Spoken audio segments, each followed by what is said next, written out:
നമുക്ക് ഈ അടുത്ത സമയത്തൊക്കെ പത്രങ്ങളിൽ നോക്കിയാൽ കാണാം, നല്ല ഇപ്പോഴത്തെ ലേറ്റസ്റ്റ് ടെക്നോളജിയിൽ ഉണ്ടാക്കിയ റോഡുകളും പാലങ്ങളും ഒക്കെ രണ്ട് മഴ പെയ്യുമ്പോൾ ഒലിച്ചു പോകുന്നു എന്നാണ് പറയുന്നത്. 1192 ഉണ്ടാക്കിയ ഈ മകുടം വര ഒരു ചോർച്ച പോലും ഇല്ലാതെ ഇപ്പോഴും നിലനിൽക്കുന്നു എന്ന് പറയുന്നത് രണ്ട് കാര്യങ്ങളാണ് നമുക്കിന്ന് മനസ്സിലാക്കേണ്ടത്.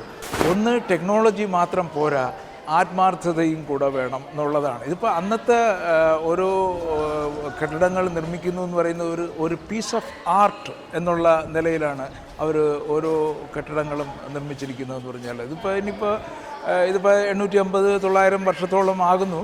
ഇനി എത്ര വർഷങ്ങൾ കഴിഞ്ഞാൽ ഇതുപോലെ നിലനിൽക്കും എന്നുള്ളതാണല്ലോ ഇതൊന്നും നമുക്ക് മനസ്സിലാകേണ്ടത്.